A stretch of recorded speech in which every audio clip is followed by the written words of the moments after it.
ദൈവത്തിൻ്റെ അതിവിശുദ്ധ നാമം വാഴ്ത്തപ്പെടുമാറാകട്ടെ. വീണ്ടും വരുന്ന കർത്താവായ യേശു ക്രിസ്തുവിൻ്റെ ധന്യമുള്ള നാമത്തിൽ എല്ലാവർക്കും എൻ്റെ സ്നേഹവന്ദനത്തെ അറിയിക്കുന്നു. നിങ്ങളുടെ ഭവനത്തിൽ ദൈവം വിശ്വസ്തൻ എന്ന TV പ്രോഗ്രാമിൽ കൂടെ വീണ്ടും ഒരു ദിവസം കൂടെ കടന്നു വരുവാൻ സ്വർഗത്തിൽ ദൈവം സഹായിച്ചോർത്ത് ഞാൻ ദൈവത്തെ വാഴ്ത്തുകയും സ്തുതിക്കുകയും ചെയ്യുന്നു.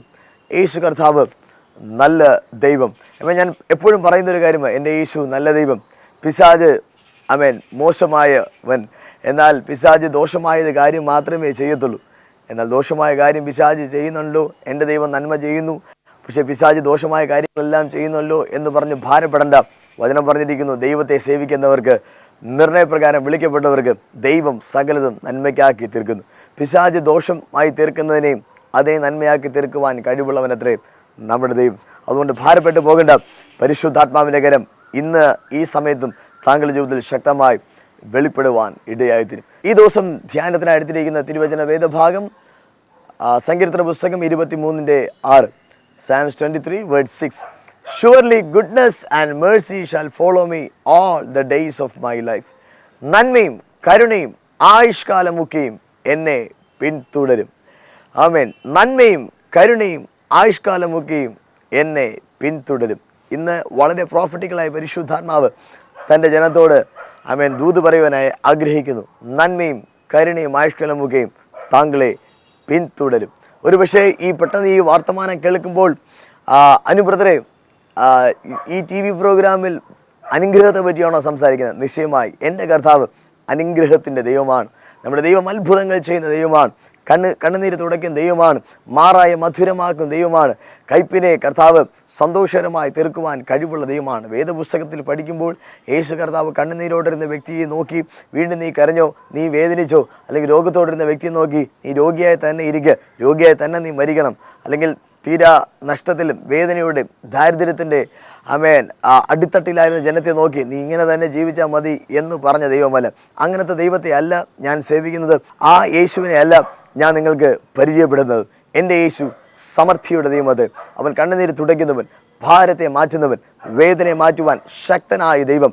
കാൽവരി കുരിശിൽ യേശു കർത്താവ് ഇപ്രകാരം അവസാനമായ കർത്താവ് ഇങ്ങനെ പറഞ്ഞു, എല്ലാം നിവർത്തിയായി, it is finished, it is accomplished. Hallelujah. നിരാശയോടെയല്ല, ഭാരത്തോടെയല്ല, അന്തസ്സോടെ, അഭിമാനത്തോടെ കർത്താവ് കാൽവരി കുരിശിൽ പറഞ്ഞു, എല്ലാം നിവർത്തിയായി. 3.5 വർഷക്കാലം താൻ എന്ത് ഉദ്ദേശത്തോടെ ലോകത്തിലേക്ക് കടന്നു വന്നുവോ അത് നിവർത്തിയായി. അത് നിവൃത്തിയായി യേശു കർത്താവ് പറയുമ്പോൾ താങ്കളുടെ ജീവിതത്തിൽ താങ്കൾ അനുഭവിക്കുന്ന വേദനകൾ, ഭാരങ്ങൾ, നിരാശകൾ, തകർച്ചകൾ, തുഷികൾ, പഴികൾ, നിന്ദകൾ എല്ലാം മാറ്റുവാൻ യേശുവിന് കഴിവുണ്ട്. വേദപുസ്തകം പഠിക്കുമ്പോൾ ഗലാത്യർക്കെഴുതിയ ലേഖനം 3-ാം അധ്യായം 13-ാമത്തെ വാക്യം പറഞ്ഞിരിക്കുന്നു, ക്രൂശിൽ തൂങ്ങുന്നവൻ ശപിക്കപ്പെട്ടവൻ.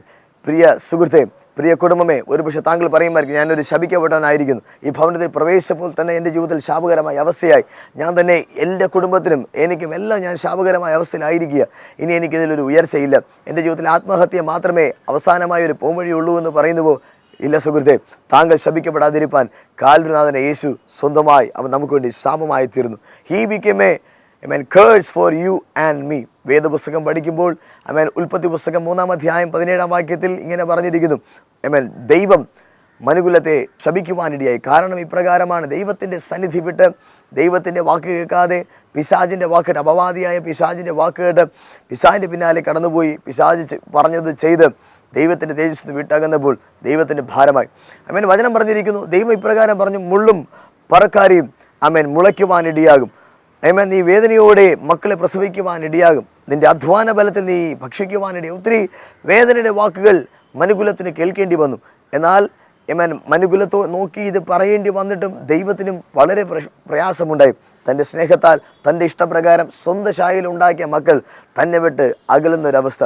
എന്നാൽ എന്നെ കേൾക്കുന്ന ദൈവജനമേ, ദൈവം ഒരു വ്യക്തിയെ നോക്കിയും ശപിക്കപ്പെട്ടവനെ എന്ന് വിളിക്കുവാനായി ആഗ്രഹിക്കുന്നില്ല. ഒരു വ്യക്തികളെ നോക്കി നീ അനുഗ്രഹിക്കപ്പെടാത്തവൻ അല്ലെങ്കിൽ അനുഗ്രഹിക്കപ്പെടാത്തവൾ എന്ന് പറയുവാൻ ദൈവത്തിന് ആഗ്രഹം ഇല്ല.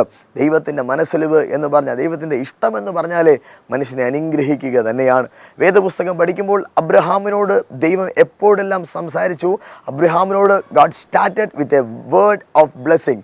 Whenever God greeted Abraham, God started greeting him with a blessing. ദൈവം അബ്രഹാമിനോട് എപ്പോഴും സംസാരിക്കുവാനോ സ്നേഹകരമായ ഒരു വാക്ക് പറയുവാനോ ദൈവം ആഗ്രഹിച്ചുവെങ്കിൽ ആ നിമിഷത്തെ ദൈവം അനുഗ്രഹത്തിൻ്റെ ഒരു വാക്ക് കൊണ്ടാണ് തൻ്റെ കോൺവെർസേഷനെ ആരംഭിക്കുന്നത്. വേദപുസ്തകം പഠിക്കുമ്പോൾ ഉൽപ്പത്തി പുസ്തകം 12-ാം അധ്യായം അതിൻ്റെ 2-ാമത്തെ വാക്യത്തിൽ പറഞ്ഞിരിക്കുന്നു, അബ്രഹാമേ, ഞാൻ നിന്നെ അനുഗ്രഹിക്കും, ഞാൻ നിന്നെ അനുഗ്രഹമാക്കും, നീ ഒരു അനുഗ്രഹമായിരിക്കും. നീ അനുഗ്രഹിക്കുന്നവരെ ഞാൻ അനുഗ്രഹിക്കും. വേദപുസ്തകം എവിടെ പഠിച്ചാലും അത് ഉൽപ്പത്തി പുസ്തകം 13-ാം അധ്യായത്തിൻ്റെ 16-ാമത്തെ വാക്യം മുതൽ നോക്കുമ്പോൾ, നീ ഇടത്തോട്ട് പോകുമ്പോഴും വലത്തോട്ട് പോയാൽ നീ അനുഗ്രഹിക്കപ്പെടും, നീ പോകുന്ന സ്ഥലം എല്ലാം അനുഗ്രഹിക്കപ്പെടും, നീ നെടുകയും കുറുകയും നടക്കുന്ന സ്ഥലം ഞാൻ നിനക്ക് അവകാശമായി തരാം. വേദപുസ്തകം പഠിക്കുമ്പോൾ ഉൽപ്പത്തി പുസ്തകം 22:17 പറഞ്ഞിരിക്കും, ഞാൻ നിന്നെ ഐശ്വര്യമായി അനുഗ്രഹിക്കും. യേശു കർത്താവിൻ്റെ ഇഷ്ടം തന്നെ, ദൈവത്തിൻ്റെ ഇഷ്ടം തന്നെ നാം അനുഗ്രഹിക്കപ്പെടണമെന്നാണ്. എന്നാൽ വേദപുസ്തകം പഠിക്കുമ്പോൾ അബ്രഹാമിൻ്റെ കാലഘട്ടം കഴിഞ്ഞ് മോശയുടെ കാലഘട്ടത്തിലേക്ക് വരുമ്പോൾ people started to rebel against God.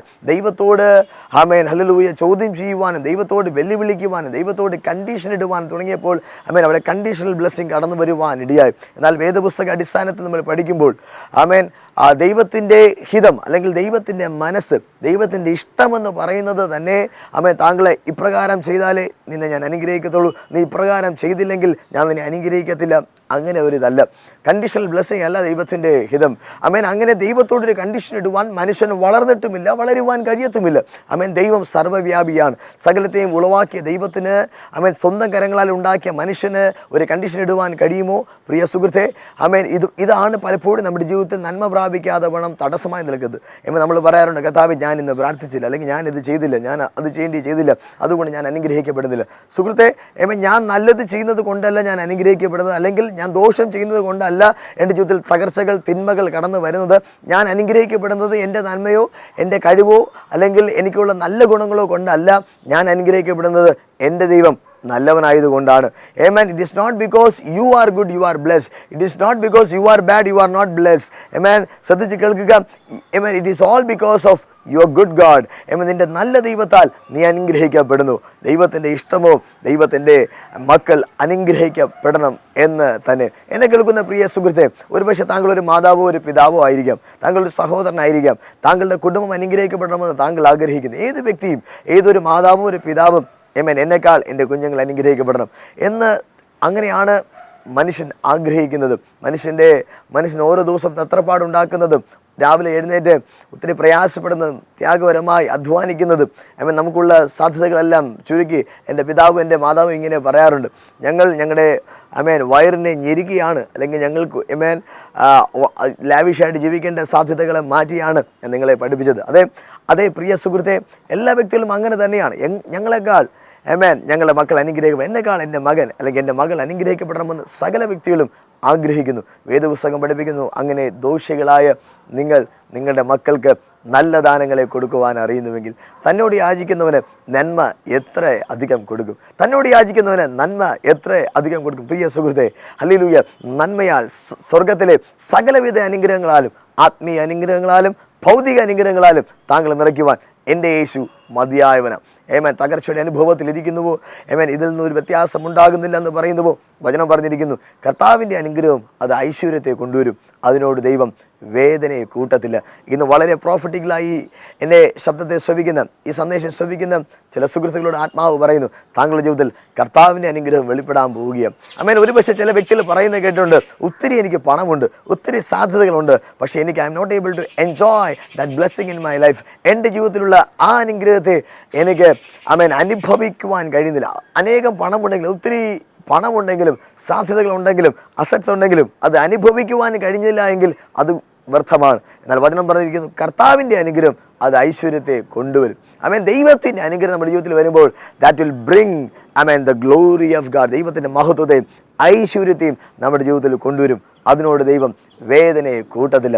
ഇന്ന് ഈ സമയത്ത് എന്നെ ക്ഷമിക്കുന്ന ദൈവജനമേ, താങ്കളുടെ ജീവിതത്തിൽ സ്വർഗം അത്ഭുതം ചെയ്യുകയാണ്. താങ്കൾ ഇല്ലായ്മകൾ നോക്കി ഉള്ളതുപോലെ വിളിക്കുന്ന കർത്താവിൻ്റെ കരം ഈ നിമിഷം താങ്കളുടെ ജീവിതത്തിൽ വെളിപ്പെടുവാൻ ഇടയാകുന്നു. എന്നാൽ വചനത്തിൽ കാണുവാനായി സാധിക്കുന്നു, ഉൽപ്പത്തി പുസ്തകത്തിൽ ആദാമും ഹവ്വയും ദൈവ തേജസ്സിൽ നിന്ന് ദൈവത്തിൻ്റെ സ്നേഹത്തെ വിട്ടുമാറി പാപം അവർ ചെയ്യുവാൻ ഇടയായി. ദൈവത്തിൻ്റെ വായിൽ നിന്ന് അല്ലെങ്കിൽ ദൈവത്തിൻ്റെ മനസ്സോടെ ദൈവ മനുഷ്യനെ ഏതേൻ തോട്ടം വിട്ട് പുറത്താക്കി കെരൂബുകളെ കൊണ്ട് കാവൽ ചെയ്യേണ്ടി വന്നു. പഴയ നിയമത്തിൽ ഇപ്രകാരം കാണുവാനായി സാധിക്കുന്നു, ഏകൻ്റെ പാപനിമിത്തം ലോകത്തിലേക്ക് മരണം കടന്നു വന്നപ്പോൾ ഏകൻ്റെ അനുസരണത്താൽ യേശുവാകുന്ന ആ നല്ല പുതിയ നിയമത്തിലെ ആദാമിൻ്റെ നല്ല അനുസരണത്താൽ ലോകത്തിലേക്ക് ജീവൻ മടങ്ങി വന്നു